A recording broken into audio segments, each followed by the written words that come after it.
بسم اللہ الرحمن الرحیم۔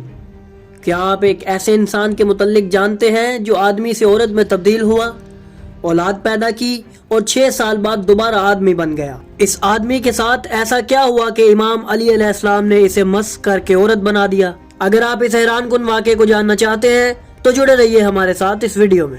ناظرین، اس کائنات کی ہر شے اہل بیت کی اطاعت کرتی ہے اور ان کے آگے سر تسلیم خم کرتی ہے۔ اہل بیت ہی وہ ہستیاں ہیں جو اس کائنات میں موجود ہر ایک شے کا علم رکھتی ہیں، اور اللہ نے جتنی بھی مخلوقات خلق فرمائی ہیں وہ سب ان کی بارگاہ میں حاضر ہوتی اور اپنے مسائل کا حل دریافت کرتی۔ اللہ تعالیٰ نے اس کائنات کو ان ہستیوں کا مطیع بنایا ہے، اس لیے وہ جب چاہیں اس میں تصرف کر سکتی ہیں۔ اگر انسان کی ہی بات کریں تو انسان کی خلقت کے وہ راز جو خود انسان بھی نہیں جانتا، یہ ہستیاں ان سے آگاہ کرتی ہیں۔ اس لیے قرآن مجید میں اللہ نے رسول اکرم اور ان کی اہل بیت کی اطاعت کا ہمیں حکم دیا ہے، اور اللہ نے ان کو ایسی قدرت بھی عطا کی ہے کہ وہ جب چاہیں کسی بھی انسان کو اس کی نافرمانی پر سزا دینے پر قادر ہیں۔ ناظرین، ہم نے آپ کو اپنی گزشتہ ویڈیو میں یہ بھی بتایا کہ کئی انسان خدا کی نافرمانی کرنے کی وجہ سے مسخ ہوئے اور جانور اور دوسری مخلوقات میں تبدیل ہو گئے۔ اس کا ثبوت ہمیں قرآن، بائبل اور دیگر مذاہب کی کتابوں میں بھی ملتا ہے۔ کئی بستیاں اور اقوام ایسی بھی گزری ہیں کہ جب انہوں نے نافرمانی کی تو اللہ نے ان کو مسخ کر کے جانور بنا دیا، اور اہل بیت کے کئی فرامین اس بات پر گواہ بھی ہیں کہ ان جانوروں میں سے اکثر ہمارے گرد موجود ہیں۔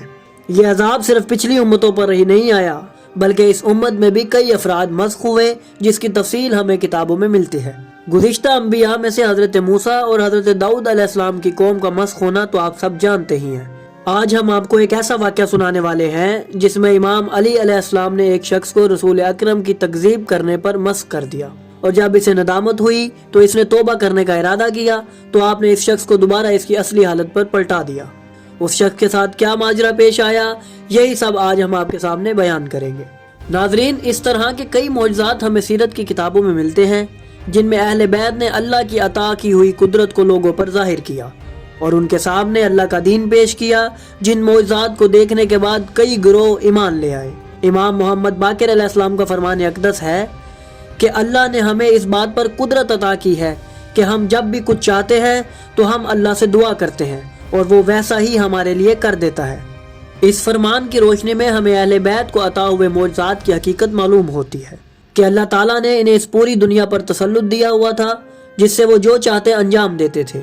ایک اور حقیقت جو ہمیں ان ہستیوں کے متعلق معلوم ہونی چاہیے وہ یہ ہے کہ امام علی علیہ السلام نے فرمایا، اے لوگو، ہمارا امر اور ہمارے فضائل نہایت دشوار ہیں، انہیں کوئی بھی برداشت نہیں کر سکتا سوائے ان لوگوں کے جنہیں اللہ نے آزما لیا ہو۔ اس سے ہمیں اہل بیت کی قدرت، طاقت اور ان کے فضائل کی نہج کا اندازہ ہوتا ہے۔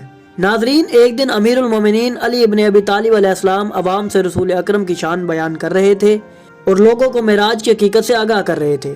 آپ نے فرمایا، جب جبرائیل اللہ کے حکم سے پاکیزہ سواری کو لے کر رسول اللہ کی خدمت میں حاضر ہوئے اور انہوں نے سفر کا ارادہ کیا تو اس وقت نبی اکرم کے سرہانے ایک پانی کا پیالہ تھا۔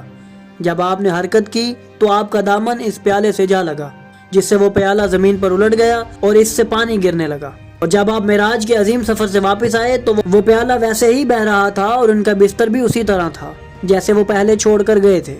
ناظرین، اس مجمع میں ایک یہودی بھی تھا جس نے بلند آواز سے کہا کہ میں اس بات کو نہیں مانتا، اور اٹھ کے گھر چلا گیا۔ جیسے ہی وہ گھر گیا تو اس نے دیکھا کہ اس کی بیوی آٹا گوندنے کے لیے بیٹھی تھی مگر اس کے پاس پانی نہیں تھا۔ اس نے اپنے شوہر سے کہا کہ قریب ہی ایک چشمہ ہے، وہاں سے پانی بھر کر لاؤ۔ جیسے ہی وہ یہودی اس چشمے پر گیا اور وہاں سے پانی کا برتن بھرا تو اسے نہانے کا خیال آیا۔ پس اس نے اپنے برتن کو ایک جانب رکھا اور اپنے کپڑے اتارے اور ایک پتھر پر رکھے اور اس چشمے میں غوطہ لگا کر داخل ہوا اور نہانے لگا۔ جیسے ہی وہ پانی سے باہر نکلا تو اس یہودی کا جسم عورت میں تبدیل ہو چکا تھا اور اس کے کپڑے بھی غائب تھے۔ اس وقت وہاں نہ کوئی اس کا جاننے والا تھا اور نہ ہی اس کی سمجھ میں کچھ آ رہا تھا۔ جب اس سے کچھ نہ بن پڑا تو وہاں سے روانہ ہوا۔ اچانک اسے راستے میں ایک عورت نظر آئی جس نے اس پر ترس کھایا اور اسے پہننے کے لیے کچھ کپڑے دیے اور اس کا تمام حال دریافت کیا۔ اس نے اپنا تمام تر قصہ اس عورت کو سنایا۔ اچانک وہاں سے ایک تاجر کا گزر ہوا اور اس نے اس یہودی کو دیکھا اور اس سے نکاح کا پیغام دیا اور اسے اپنے گھر لے گیا۔ پس اس یہودی نے 6 سال اس تاجر کے ساتھ بسر کیے اور اس کی بیوی بن کر رہا، یہاں تک کہ اس نے 5 بیٹوں کو جنم دیا۔ ایک دن اتفاق سے اس کا گزر اسی چشمے سے ہوا۔ موسم کی شدت کے باعث اس نے نہانا چاہا اور اس چشمے میں داخل ہو گیا۔ اب جیسے ہی وہ پانی سے باہر نکلا تو اس کا تمام تر جسم دوبارہ اپنی اصلی حالت پر آ چکا تھا اور وہ دوبارہ مرد بن چکا تھا۔ اس نے دیکھا کہ اس کا گڑھا بھی وہی ہے اور کپڑے بھی۔ اس نے فوراً گڑھا اٹھایا اور اپنے گھر کو دوڑا۔ اس کی بیوی اسی طرح آٹا گوندھ رہی تھی اور وہ اس کا انتظار کر رہی تھی۔ اس نے وہاں کوئی بات نہ کی اور پانی دے کر گھر سے باہر آیا۔ اسے اپنا انکار یاد آیا اور دوڑ کر اسی مقام پر گیا جہاں امام علی علیہ السلام خطبہ دے رہے تھے۔ جیسے ہی وہ وہاں پہنچا اس نے دیکھا کہ امیر المومنین علی علیہ السلام وہاں پر موجود ہیں اور تمام عوام بھی وہیں موجود ہے اور امام وہی کلام کر رہے ہیں جو اس نے پہلے سنا تھا۔ امام علی علیہ السلام کے پاس آیا اور ان کے کلام کی تصدیق کی اور اپنا سارا قصہ امام کے سامنے پیش کیا اور کہا کہ وہ اسلام قبول کرنا چاہتا ہے کیونکہ اس نے اللہ کی قدرت کا مظاہرہ کر لیا ہے۔ امام نے اسے معاف کر دیا اور اسے اسلام کی بنیادی ضروریات سے آگاہ کیا۔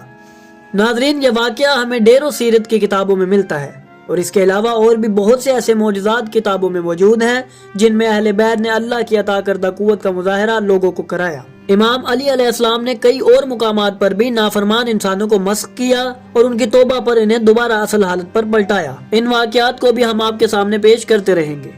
ناظرین، مسخ ہونا ایک حقیقت ہے جس سے کوئی شخص انکار نہیں کر سکتا۔ صرف سامی مذاہب ہی نہیں بلکہ یونانی اساطیر میں بھی ہمیں مسخ ہو جانے کا ذکر ملتا ہے اور ان میں سے اکثر واقعات کو ہم اپنی گزشتہ ویڈیوز میں بیان کر چکے ہیں۔ اہل بیت نے ہمیں اس کائنات کے ایسے راز تعلیم فرمائے ہیں جنہیں جان کر آج کا انسان حیرت میں ڈوب جاتا ہے۔ ان کے پاس صرف انسان ہی نہیں بلکہ دوسری مخلوقات بھی حاضر ہوتی اور مختلف قسم کے تحائف بھی ان کی خدمت میں پیش کرتے۔ روایات میں ملتا ہے کہ ایک شخص امام جعفر صادق علیہ السلام کی خدمت میں حاضر ہوا اور اس نے دیکھا کہ ان کے پاس کچھ ایسے پھل پڑے ہوئے ہیں جو اس دنیا کے معلوم نہیں ہوتے۔ اس نے امام جعفر صادق علیہ السلام سے پوچھا کہ یا مولا، یہ پھل کون سے ہیں اور کہاں سے آئے ہیں؟ امام نے اسے فرمایا کہ یہ پھل دوسری مخلوقات کی زمین سے آئے ہیں۔ ان پر لازم ہے کہ جب بھی ان کا رزق انہیں ملتا ہے وہ سب سے پہلے ہماری خدمت میں لاتے ہیں۔ اسی طرح اس دنیا پر ہی کئی ایسے مقامات ہیں جن کی حقیقت انسان تو نہیں جانتا مگر اہل بیت نے انہیں کئی سو سال قبل اپنے خطبات میں بیان کیا ہے۔ ناظرین، جب سے یہ کائنات وجود میں آئی ہے تب سے لے کر قیامت تک ایک بھی لمحہ ایسا نہیں گزرا کہ یہ دنیا اللہ کی حجت سے خالی رہی ہو۔ ہر دور میں ہر وقت اللہ کی حجت مخلوق کی ہدایت کے لیے موجود رہتی ہے۔ امام علی علیہ السلام کی سیرت کا ایک اور واقعہ ہمیں کتابوں میں ملتا ہے جس میں انہوں نے اصحاب کہف سے گفتگو فرمائی۔ ان تمام باتوں کو ہم آپ کے سامنے پیش کرتے رہیں گے۔ بس اگر آپ کو ہماری یہ کاوش پسند آئی تو ہماری ویڈیو کو لائک کریں، ہمارے چینل کو سبسکرائب کریں اور بیل آئیکن کو بھی دبا دیں تاکہ آپ کو ہماری آنے والی مزید ویڈیوز ملتی رہیں اور آپ علم سے مستفید ہوتے رہیں۔